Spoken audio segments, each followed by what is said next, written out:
ಎಲ್ರಿಗೂ ಕೂಡ ನಮಸ್ಕಾರ. ಇವತ್ತು ನನ್ನ ಜೊತೆ ಬಿಗ್ ಬಾಸ್ ಹತ್ರ ಕ್ಯಾಚಿಯ ಪವಿ ಅವರು ಇವತ್ತು ನನ್ನ ಜೊತೆ ಇದ್ದಾರೆ. ಬನ್ನಿ ಅವ್ರ ಜೊತೆ ಮಾತಾಡೋಣ. ಮ್ಯಾಮ್ ಹೇಗಿದ್ದೀರಾ? ತುಂಬಾ ಚೆನ್ನಾಗಿದೆ. ನೀವು ಹೇಗಿದ್ದೀರಾ? ನಾನು ಕೂಡ ತುಂಬಾ ಚೆನ್ನಾಗಿದ್ದೇನೆ. ತುಂಬಾ ಚೆನ್ನಾಗಿದೆ actually title and motion poster ತುಂಬಾ ಚೆನ್ನಾಗಿ ಬಿಟ್ಟಿದ್ದಾರೆ. ಆ್ಯಂಡ್ ಇನ್ನು ಶೂಟಿಂಗ್ ಕಂಪ್ಲೀಟ್ ಆಗಿಲ್ಲ. ಸೊ ಕಂಪ್ಲೀಟ್ ಆದಮೇಲೆ ತುಂಬ ಚೆನ್ನಾಗಿ ಓಡುತ್ತೆ ಅಂತ ಅಂದ್ಕೊಂಡಿದ್ದೀನಿ. ಸೊ ಇಡೀ ತಂಡಕ್ಕೆ ಆಲ್ ದ ಬೆಸ್ಟ್. ಮ್ಯಾಮ್ ನೀವೇನಾದರೂ ಈ ಸಿನಿಮಾದಲ್ಲಿ ಆ್ಯಕ್ಟ್ ಮಾಡ್ತಾ ಇದ್ದೀರಾ? ಇಲ್ಲ ಕರಣ್ ಬಂದು ನನ್ನ ಫ್ರೆಂಡು. ಸೊ ಕರಣ್ಗೆ ಮತ್ತೆ ಡಿಸೈನರ್ ಬಂದು ನನ್ನ ಫ್ರೆಂಡ್, ಅವ್ರಿಬ್ರಿಗೆ ಸಪೋರ್ಟಿಂಗ್ ಅಂತ ಬಂದಿದೆ. ಮ್ಯಾಮ್ ಬಿಗ್ ಬಾಸ್ 10ರಲ್ಲಿ ಚಾಪು ಮೂಡಿಸಿರೋದು ಆಗಿದೆ. ಇದೀಗ ಬಿಗ್ ಬಾಸ್ ಸೀಸನ್ 11 ಬರ್ತಾ ಇದೆ. ಯಾವ ರೀತಿ ಇದೆ ನಿಮ್ಮ ಅಭಿಪ್ರಾಯ ಬಿಗ್ ಬಾಸ್ ಸೀಸನ್ 11ರ ಬಗ್ಗೆ? ಆ್ಯಕ್ಚುಲಿ ಫಾಲೋ ಮಾಡ್ತಾ ಇದ್ದೀನಿ, ಬಟ್ ತುಂಬ ಚೆನ್ನಾಗಿ ಹೋಗ್ತಾ ಇದೆ. ವೈಲ್ಡ್ ಕಾರ್ಡ್ ಎಂಟ್ರಿ ಅವ್ರು ಬಂದಾದ್ಮೇಲೆ ಆ್ಯಕ್ಚುಲಿ ತುಂಬ ಚೆನ್ನಾಗಿ ನಡೀತಾ ಇದೆ. ನೋಡೋಣ ಏನಾಗುತ್ತೆ ಅಂತ. ಇವತ್ತೊಂದು ಎಲಿಮಿನೇಷನ್ ಇದೆ, ಸೊ ನೋಡೋಣ ಏನಾಗುತ್ತೆ ಅಂತ. ಮ್ಯಾಮ್ ಯಾರು ನಿಮ್ಮ ಫೇವ್ರೆಟ್ ಕಂಟೆಸ್ಟೆಂಟ್ ಬಿಗ್ ಬಾಸ್ 11ನಲ್ಲಿ? ಫಸ್ಟು ತ್ರಿವಿಕ್ರಮ್ ಅವ್ರು ಆಗಿದ್ರು, ಬಟ್ ಇವಾಗ ಈಗ ರಜತ್ ಅವರು ತುಂಬ ಚೆನ್ನಾಗಿ ಆಡ್ತಾ ಇದ್ದಾರೆ. ಹೌದು, ಇವತ್ತು ಎಲಿಮಿನೇಟ್ ಅಂತೂ ಇದ್ದೇ ಇದೆ. ಕಿಚನ ಪಂಚಾಯತಲ್ಲಿ ಯಾರು ಆಗ್ತಾರೆ? ನನಗೆ ಅನ್ಸೋ ಪ್ರಕಾರ ಐಶ್ವರ್ಯ ಆಗ್ಬೋದು ಅಂತ. ಬಿಕಾಸ್ ಹೋದ ವಾರ ಆಗಬೇಕಿತ್ತು ಅವರು. ಸೊ ವೈಲ್ಡ್ ಕಾರ್ಡ್ ಎಂಟ್ರಿ ಹೋಗಿದ್ದಕ್ಕೆ ಅವರು ಉಳ್ಕೊಂಡ್ರು. ಬಟ್ ನೋಡೋಣ ಯಾರಾಗ್ತಾರೆ ಅಂತ. ಪವಿ ಅವರ ಪ್ರಕಾರ ಟಾಪ್ 5ಅಲ್ಲಿ ಯಾರಿರ್ತಾರೆ? ರಜತ್, ಹನುಮಂತ, ಶಿಶಿರ್, ಇನ್ನು ಯಾರ್ಯಾರಿದ್ದಾರೆ?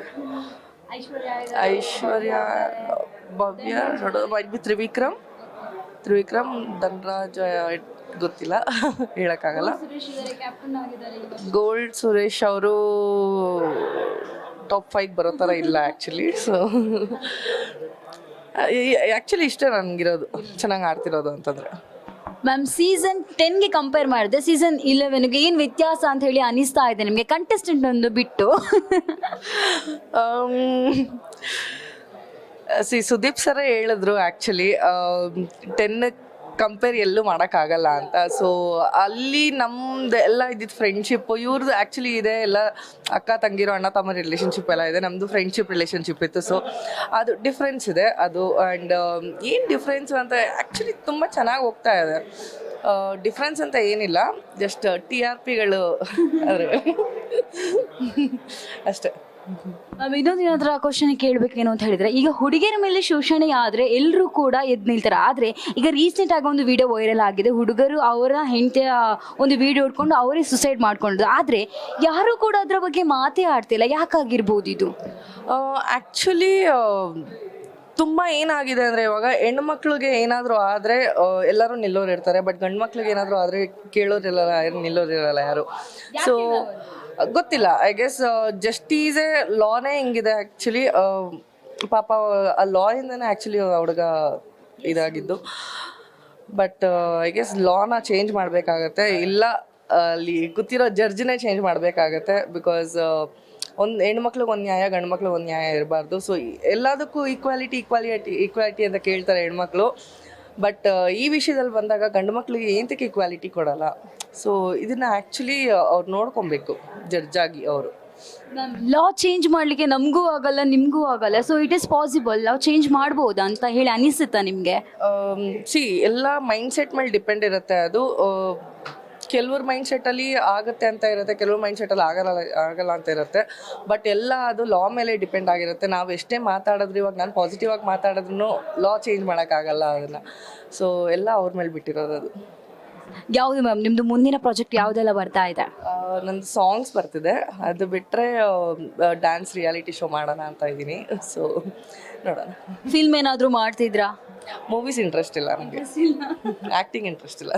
ಮ್ಯಾಮ್ ಇನ್ನೊಂದು ಎಲ್ಲರಲ್ಲೂ ಕೂಡ ಕಾಡುವಂಥ ಪ್ರಶ್ನೆ, ಪವಿ ಅವರ ಮದುವೆ ಯಾವಾಗ ಅನ್ನುವಂಥದ್ದು, ಯಾವಾಗ ಮ್ಯಾಮ್? So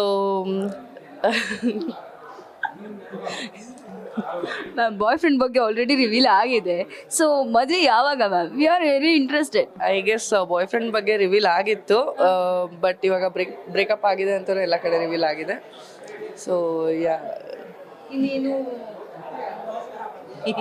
ಸದ್ಯಕ್ಕಿಲ್ಲ ma'am. ರಿವೀಲ್ ಆಗಿದೆ ಅಂತ ಹೇಳಿದ್ರೆ ಬಟ್ ಕೇಳಬಾರ್ದು. ಬಟ್ ಯಾಕೆ ಮ್ಯಾಮ್ ನಿಮ್ಮ ನಡುವೆ ಬಿರುಕು ಬಂತು? 5 ವರ್ಷದಿಂದ ಜೊತೆಲೇ ಇದ್ರು. ಸೊ ಚೆನ್ನಾಗಿತ್ತು, ಎಲ್ಲ ಅಂಡರ್ಸ್ಟ್ಯಾಂಡಿಂಗಲ್ಲಿದ್ವಿ.